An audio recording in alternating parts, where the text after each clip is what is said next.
Yesterday, 2:40 p.m. found me in the kitchen trying to finish making dinner before the crowds came home. Then, as my oldest son walked out the door to pick up his siblings from school, I did what I always do, duck behind the counter and pray fervently for their safety on the road. My eyes were closed, and just as I was about to reopen them, someone abruptly tipped himself into center view of my mind's eye and grinned, "Hello." Surprised, I flung my eyes open and started upright. "Who are you?" I asked. "I heard you finished your last story and that you're going to start casting for a new one." "And you are?" "Gavin." "Okay, Gavin. What can you do?" "Well, most recently I jumped out of a flaming helicopter to rescue government secrets from an enemy agency. I've uncovered conspiracies. I can appear vulnerable during romantic dialogues. Okay, that's good. But am I correct in thinking of you as sort of a leading man type?" Gavin nods. "Oh, that sounds great, but I don't really do that kind of thing. There's a writers' club associated with the local library. If you're looking for work, maybe you could try inquiring there." Gavin looked disappointed. "No hard feelings. I just think you'd be a better fit for someone else's story." Gavin didn't seem to want for confidence. Nevertheless, it was uncomfortable to watch it fade a little. "Here," I offered. "I'll give you my library number in case you needed to access the group's messaging portal. You can introduce yourself there, okay?" I hold up my library card in front of my head for him to see. He writes the number down. "Okay, I've got it." He tucks the number in his pocket. "Best of luck, Gavin. And it's not a bad market. I hear a lot of people are beginning new stories or adding to their old series nowadays. Writers are killing off old characters left and right to make room for newer, more fashionable types." "Oh, you got killed off, didn't you?" Gavin nods. "Did your author cite a reason?" "Not edgy enough," he confessed with a spark of unsettled irritation. "Oh goodness, edgy is so overrated. People are always trying to substitute petulance for strength nowadays. I'll tell you what, Gavin, I may have been hasty. I'm sorry for that. Still check the writers group, but I'll see if I can work you in somehow in the meantime." "Okay," Gavin brightened. Then he turned and walked out of my head toward the library space, and I resumed chopping garlic. If you're anything like me, Gavins or the like talk with you all day long. In this case, however, Gavin was anomalous, because he just walked into my headspace as opposed to my generating him. Psychology calls my chat with Gavin an internal dialogue, or maladaptive daydreaming. Others have called it worse. Don't listen to them. God gave us creative minds, which we all exercise through different devices. But, as I said, since I've neither conjured nor heard of Gavin before, how he just showed up, I can't say. Now, I do remember reading that, a few years back, MIT researchers developed a device that could read and broadcast someone's thoughts through a receptor placed in their skin. Personally, I find this unnerving, as I feel like my thoughts are my only truly private and honest space. I would hate to think of there being unintentionally broadcast elsewhere. "I heard that." "Who are you?" "Candace." "Hi, Candace. What exactly did you hear?" "Something about scientific research. I can do that. I just did a sci-fi series. I can appear frightened, determined, heroic. Look, here's my purposeful face." "Good. Great. But I think you took what I said out of context. I'm not writing about scientific research, fictional or otherwise." "Oh," dampened Candace. "I take it you're looking for work too?" I hesitated. "Yes, and I don't just do sci-fi. I've also played a cop and a castle heroine." "Yes, well, I'm sorry, but I don't really do cops or period pieces either." "But, you're the second surprise inquiry I've had today. Do you mind my asking how literary actors are finding out about me? I mean, I haven't even published my first season yet." "You're unpublished?" Candace's disappointment with me grew. "I'm afraid so." "Oh, what do you write? Cookbooks?" She salvaged. I looked down at my smashed garlic. "No, this is just my day job. I mean, it's not really a job. I just do it all the time, but I don't get paid. I write a podcast." I appealed to her pitting look. "Oh, great. Well, I'd better get back."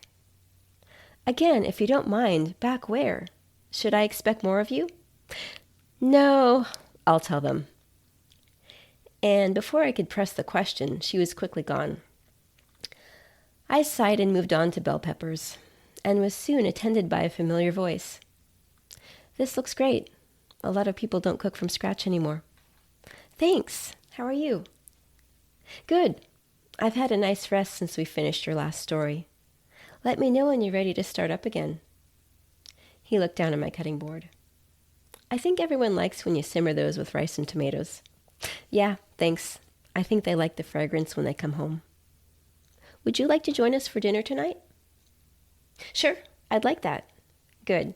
Of course, I can't talk to you in front of everybody, but you might like to hear people talk about their day. You can watch the trees and squirrels through the window while you listen.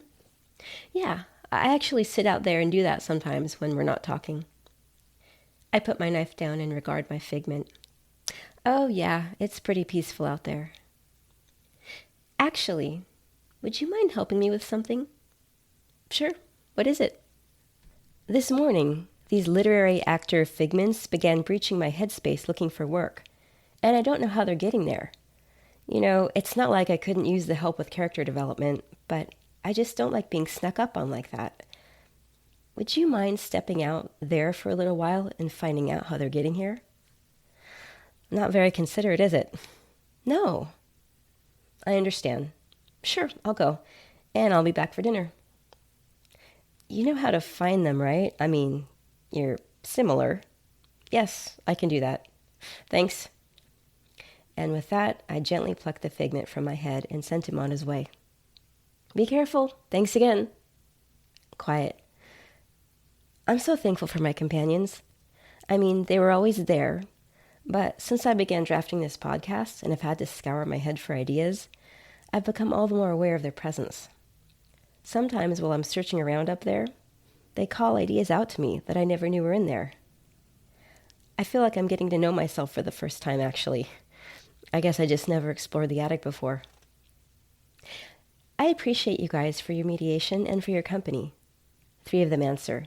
Thanks. Happy to. You're good company as well. I hope the other one comes back soon. Maybe I shouldn't have asked him to do that. No, it's okay. I think he wanted to. He'll be fine. Who's that? Oh, hi, Gavin. Guys, this is Gavin. He's from out there and has been looking for literary work. Oh, hi, Gavin. Gavin. Hello again. It went well. Interesting group. I actually think I may have found something there. Space work, why not? I'll try it. Oh, good for you. Yeah.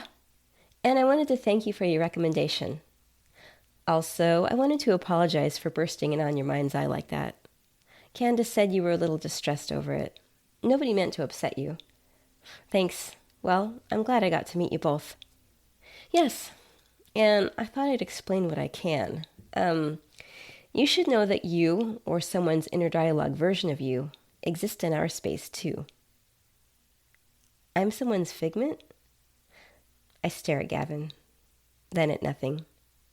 He looks sympathetic. I hope my friend comes back soon, I said. I shouldn't have sent him out there.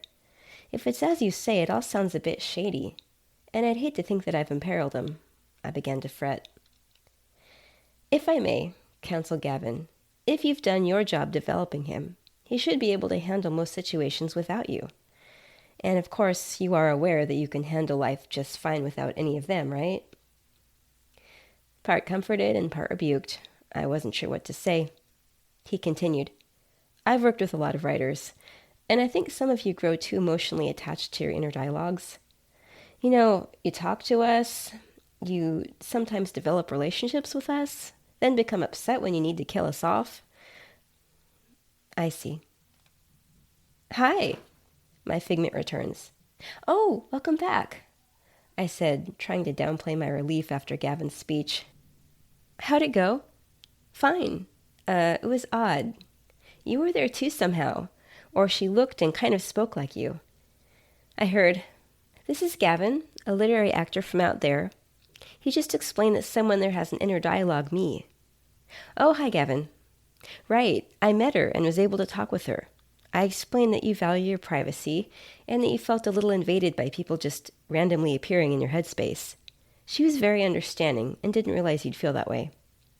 So, when she saw it from your perspective, she said she'd try to unsync her cognitive activity with yours and basically close the portal between the two of you. Oh, that's wonderful. Thank you.